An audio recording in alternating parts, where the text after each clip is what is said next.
welcome. And welcome back to Heretic Tarot. If you're new, thank you. If you're a current subscriber or if you're back, also thank you. Of course, don't forget to subscribe, like, comment, all of the things that help me get some traction in the algorithm, because isn't that just life, right? Algorithms. Anyway, I wanted to do this quick intro. I did not do this on the Scorpio video. That's okay. But I wanted to do this quick intro because it's 2023 and we are no longer going to assume that people know things without us actually telling people those things, right? And asking for what we want. So I do want you to subscribe to the channel. I want you to come back, press the notification thing, bell thing, so you know the videos are posted whenever they get posted. I would love that. Also, I do have an Etsy store. The link is below, because in true manifesting generator form, my soul cannot just have one thing to focus on. I have to have a bunch. So I do have that. I actually have 2 Etsy stores. One of them is on vacation for now. What else? I am working on getting personal readings back up and running since I've been back, but also just kind of trying to surrender to the flow of that. I mean, I know that'll come exactly when it's meant to. Was there anything else? On Instagram, I post daily, quickie energy reads, like, tarot updates. I was posting those on YouTube, but like on YouTube Shorts, but there's like a 60-second limit to those, and they've just been longer than that. So my Instagram is going to be linked below as well, so check that out. What else? I thought that there was more, and now I'm like drawing a blank, because that's what happens when you are a little vulnerable, I don't know. I guess I'm going to leave it there. If there is anything else, I'll mention it at the start of the video. Hello. Or hello again, I guess. I don't know. I forget that I did that little intro thing there. So if you stayed for that, thank you. If not, that's okay too. So, I usually go in order for these things, like in order by zodiac sign, in order by human design profile. I didn't want to do that. This time, I also didn't want to be the one to choose the order, so I wrote all of the zodiac signs and all of the human design profiles on pieces of paper, and this is how we're doing it. So let's see who this is. 5-2. Let's do it. So for these, I'm just going to read a little blurb from a website called humandesignTools.com. And I'll, of course, link the website below. There's some good information on there. And then we'll pull an oracle card for the overall energy. And then we have tarot for, tarot. Just to expand on the message. So it says, your pearl is sharing the genius or gifts you've cultivated. The 5-2 is the heretic hermit or heretic hermit. By nature, you are self-motivated and you are here to share what you know with others. You must discover your own genius, the inherent gifts that you want to put out into the world. Others might not see your inner hero archetype right away, as you often hide your gifts and knowledge. If the world hasn't discovered you yet, work on honing your own abilities through experimentation and integration with others. If you simply wait for others to recognize you, you may become bitter, angry, frustrated, or disappointed. Ask yourself where you are separating yourself from others and where your expectation of others may be too high. What is it that you are good at? How can you recognize yourself more? It's okay to put yourself out there. Does that sound like you? I think that's, you know, the thing that I always tend to remember about the 5-2s is that you have to, you have to recognize yourself, which, you know, it could be maybe even difficult to do with the second line, because I think the second line has a hard time recognizing like their own genius or their own inherent gift. But also it may just be a matter of putting that quote unquote label on it. Like, this is a thing that I'm just inherently good at, or this is a thing that I'm good at, but I also enjoy doing it. And with that 5th line on the personality side, you know, you have that projection field, and it is hard for people to see you. That's just the thing about the 5th line. I'm a 5-1, so I feel like I have a bit of experience with that. But so it's such an interesting dance, because you have that 5th line where, you know, people are projecting. It's like you're a mirror, so they're projecting what they see in themselves, type of thing. And then you have that second line that also has its own projection. And it's kind of like, what's coming to my mind for some reason is like, people may recognize things in you that you don't see, or that you don't necessarily have a connection to. So that could be like where that frustration, because those are all the not self themes. Bitter is the not self theme for projectors. Anger is the not self theme for manifestors. Frustration for generators and manifesting generators, and then disappointment for reflectors. So again, you know, it's calling yourself out, putting yourself out there in the sense of like just showing what it is that you do, whatever it is. And it's just something that you need, like, you know, maybe even just play around with that if you haven't done so already. I mean, of course, you know, it depends on where you're at in your experiment with human design, but just play around with that, see how it fits, especially in relation to your strategy and authority. Is this just one card? Yeah, this is what we were looking for. And what a beautiful, how perfect is this? I think, anyway, it's the card of surrender.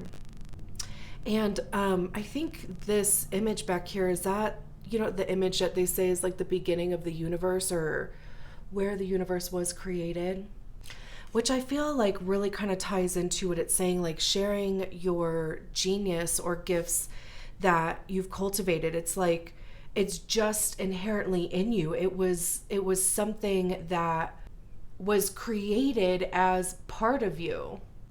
And the big thing about human design is it's this major deconditioning process. Like, it's more that in the beginning than it is really anything else, because you recognize like how much you've been conditioned to be a certain way, or even to hide certain gifts, or what are natural kind of gifts or talents within yourself, but maybe they weren't recognized properly when you were a child.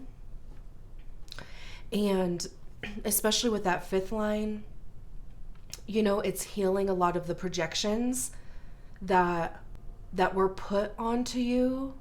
And that could be me projecting my own thing, because like I said, I'm a 5-1, and that's how it was for me, was deconditioning or healing those projections, because I literally had to decide if they were mine or somebody else's. Like, is this something that I believe about myself, or is it something that was projected on me? And 9 times out of 10, I almost said 9.5 times out of 10, it was somebody else's. And it still is to this day. Like, it still comes up. And I still have to go through the process of sitting with it and being like, is this a belief that I have about myself? Or is this something that was placed on me or planted into my brain by somebody else? Or is this something that like my nervous system is like conditioned to or tuned to? And having to go through that whole process of like, is this mine? No? Okay. So what is the actual belief that I have about myself around this specific thing? We need 6 cards. And I think that's also too where the surrender card comes into play is, you know, there is a big amount of surrender and trust that would need to go into that, because I mean, it's literally like having to rely on yourself and like your own truth.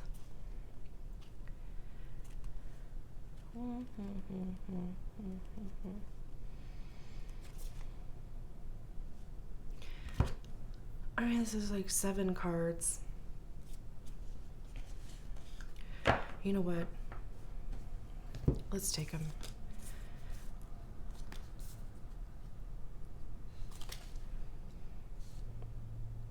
If it would have been 6 cards, I would have been like, oh my gosh, are you kidding? That happens sometimes.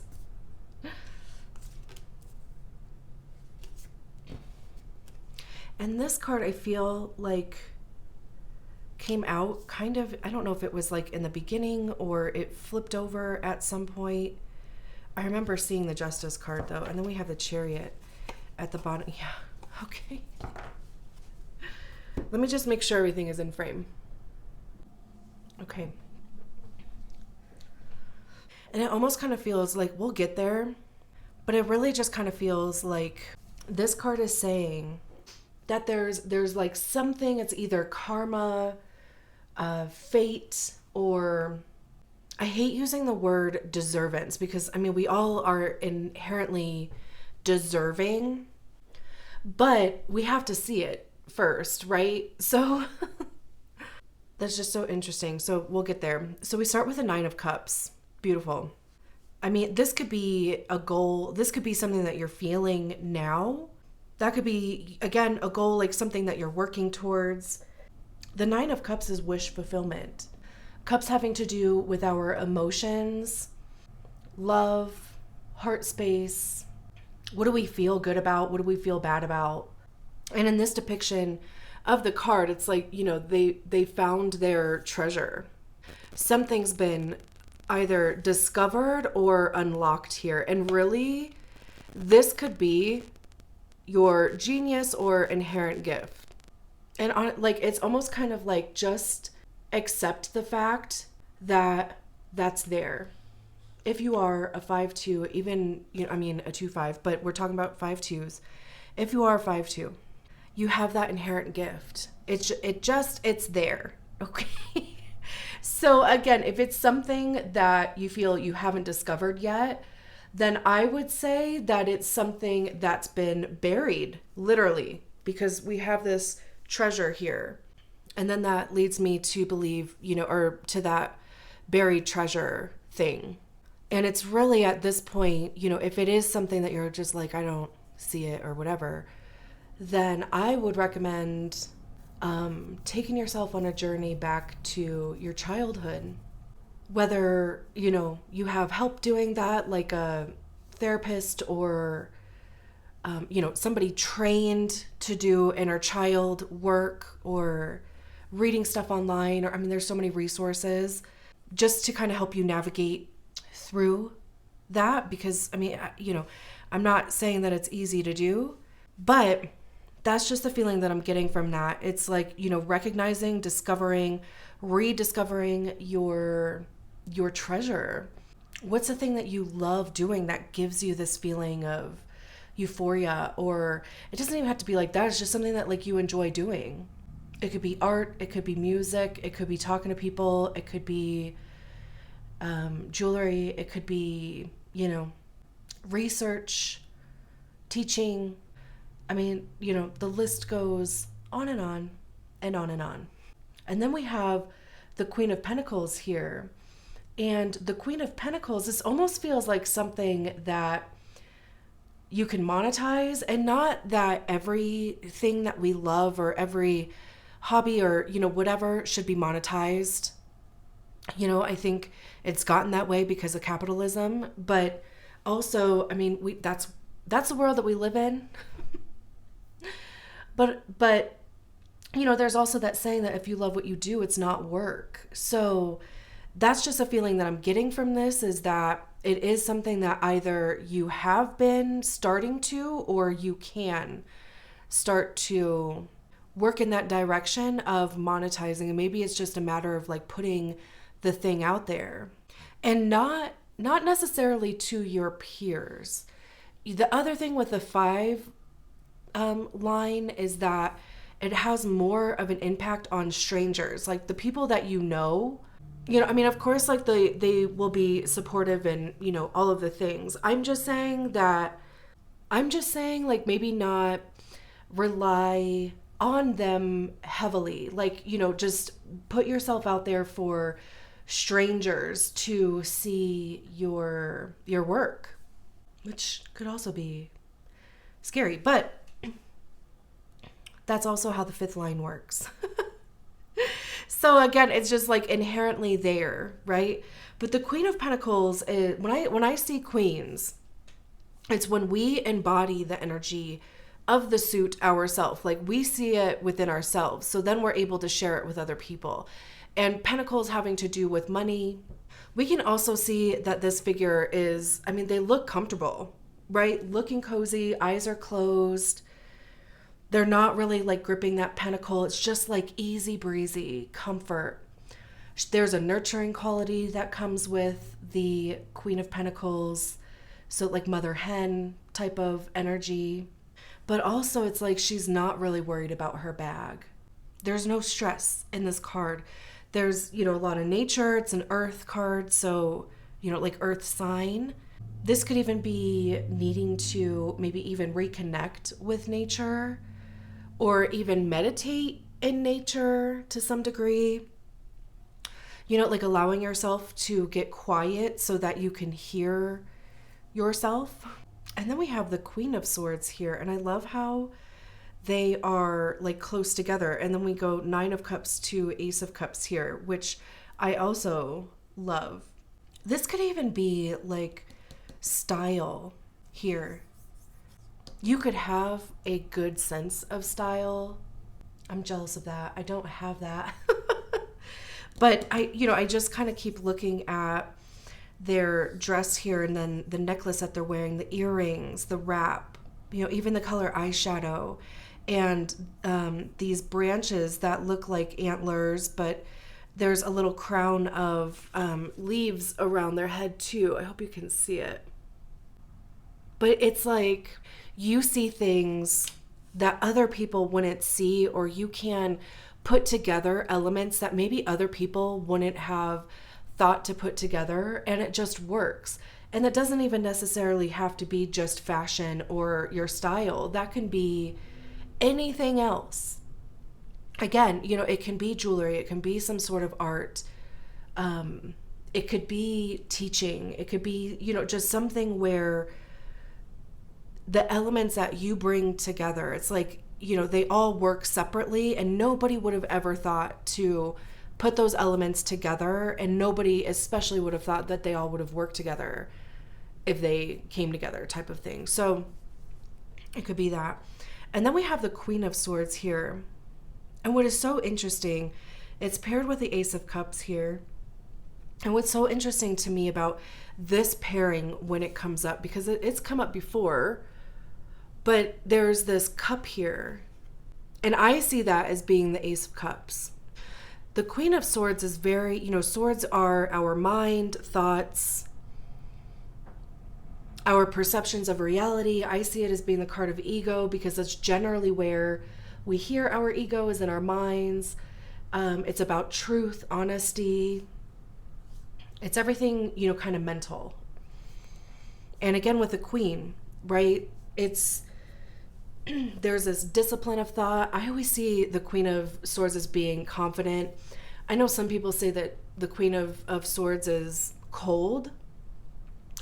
And maybe they are, because they're going to cut out any bullshit. They can recognize it a mile away. And I mean, if you're going to bring it that close to her, she's just going to cut it out. So that could be, maybe where people see the coldness of the Queen of Pentacles. The Queen of Swords. I've never seen it that way. I don't really think that's cold either. I think that's protecting your peace. But even this Queen of, there's an easy breezy feeling to them. They're sitting on top of a pedestal here of some kind. I mean, it looks like they're in the mountains. So again, even that nature element. And like I was saying, about like getting quiet. I'm looking at this bird and I just am picturing if I or you, right? Like if you were sitting here, what would be the sounds around you? It would be birds, probably, if there are any, flying around. And it would be the wind, because, we can see their hair appears to be blown in the wind a little bit. Maybe just a breeze, not like a full-on wind. The flags are flying there. I mean, like, quiet, right? And there is this contemplation element to her. They're looking to the right, and the right side of the card signifies future. So even, thinking about what do I want out of my future? How do I want to proceed forward? What do I want my future to look like? Contemplating next steps. And then, like I said, we have the Ace of Cups down here. That's how I see it. And then we have the Ace of Cups here. And so it's very much about aligning your heart space, your true, authentic, being to your mind, how you think. Now, in the world of human design, they say to never make a decision from the head space, the head or the root, regardless of if it's defined or not, because those are the two pressure centers in human design. So, we have a thought or an idea that comes into our minds, and then immediately we feel this pressure behind it to do something with it, to either act on it or do something with it. And sometimes it doesn't need to be acted on. There's nothing that needs to be done with it. It either just needs to swirl around in our brains a little bit and then leave, or it can be filed away for a later time. Or once you pull it down into your body, into your strategy and authority, then you decide if it's something that should be acted on. Same with the root center. Feeling that pressure to like physically move either towards or away from a thing. And if you don't put that pressure through the filter of your strategy and authority, then it may just end up being a lesson.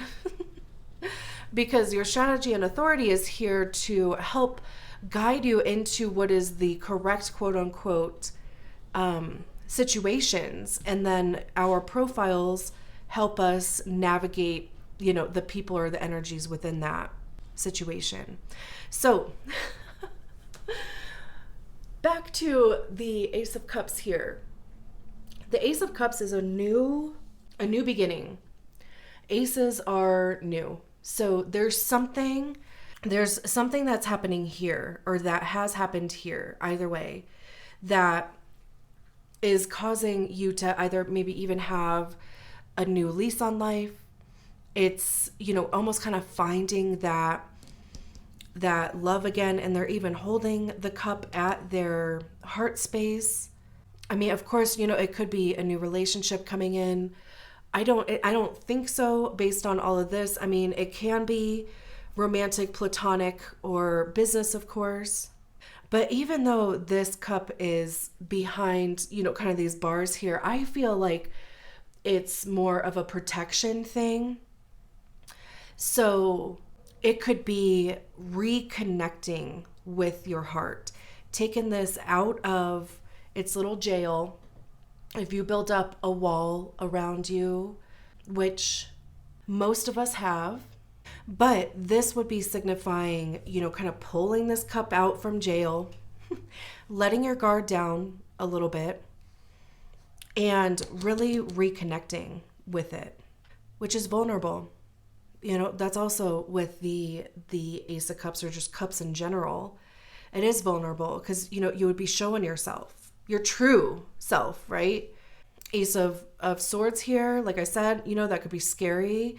This is, we can see this figure in the mirror here.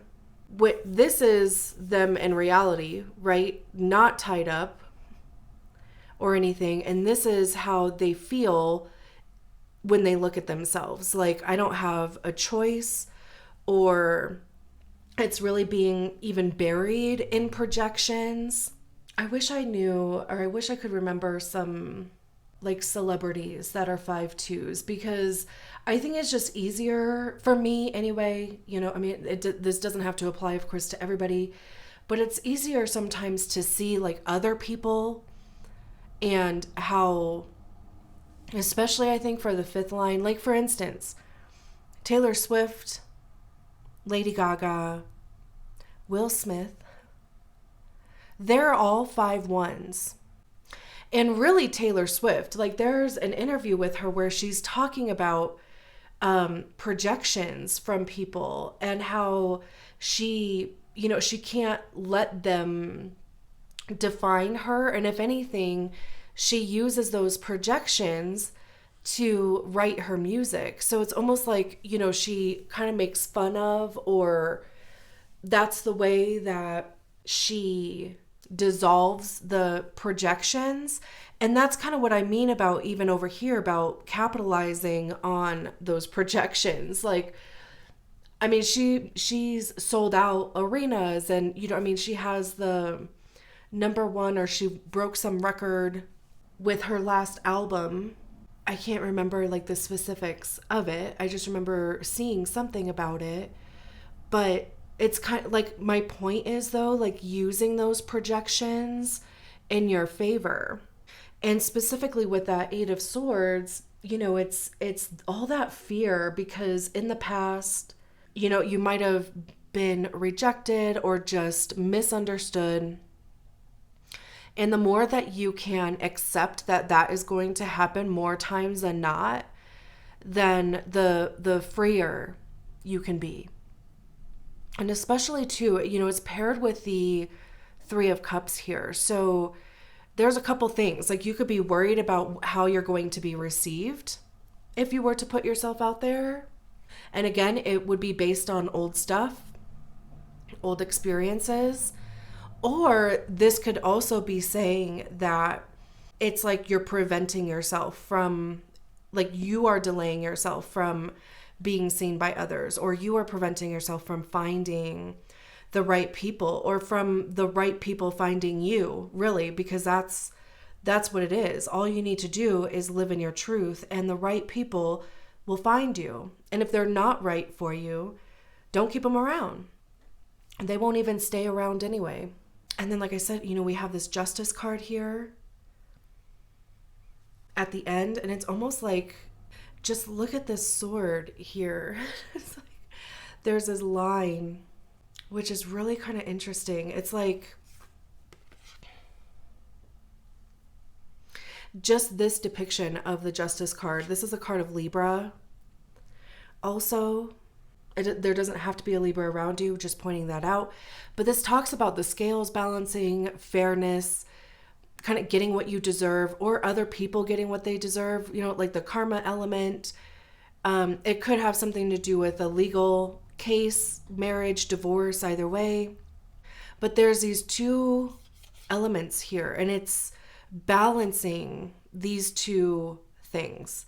This could even be the Heretic, this could be the Hermit, because you still need that Hermit element of alone time, of, kind of retreating to rejuvenate. I don't see this down here as being like a bad thing, or like being the dark side, or, something like that. But also their eyes are closed. Just, the expression on their face is calm. I get this element of surrender from this too, like just this knowing. This could just be, the insecurity down here. I mean, there's so many different ways that could be looked at. But again, I still get this feeling that it's almost like it's time, like your time, like your number is being called, and maybe you feel that way to a certain degree. And the Chariot at the bottom of the deck. The Chariot is a card of Cancer. And this is pretty fast moving. Things are going to start moving forward quickly, or at least they're going to start moving forward. Again, we have the light and dark element here, so the light and the shadow, the balance of that, and not to mention the balance of, needing both of these things I lost the word, but needing both of these things in order to move forward. They're working together to move this Chariot forward. This figure isn't even really holding on. They're just there. So it's not scary. Again, it's not stressful, but you are going to be taken where you need to go. We have the 10 of Wands behind here, which is leaving the burden behind. This specific one, to me, it's like they've already climbed the hill. They've already come back down it. They're holding on to the Ace of Wands there, and they're just moving on. Because the 10 of Wands talks about burden, overwhelm. I also see the 10 of Wands as being packing up all of the experiences that you have gained throughout your journey thus far, and using those to move yourself forward, using those to help you decide what actions you're going to take next, because it's information. We have the 4 of Wands, which is harmony, union. There's a celebration element to this. It's getting to a point where the actions that you've taken have gotten you here, happy. It's a sturdy foundation. Pitching a tent there. Temperance. There's the Ace of Wands. Yeah, I mean, all of this is good. All of this behind the Justice card, right? Temperance is a card of Sagittarius. It talks about, again, with the light, the sun and the moon, how both of those things help you, or both of those things. It could even be a full moon. We just had a full moon in Leo this last weekend. But this could even just be using the full moons to manifest. But this is, temperance is when the energies are all mingling, commingling. There's, calibration that needs to be done or is being done on your behalf. There's like a patience element to it also. All of this is really good. And we go back to the surrender card, like surrender to yourself. I love it. I'm leaving it there. I'll talk to you soon. Bye.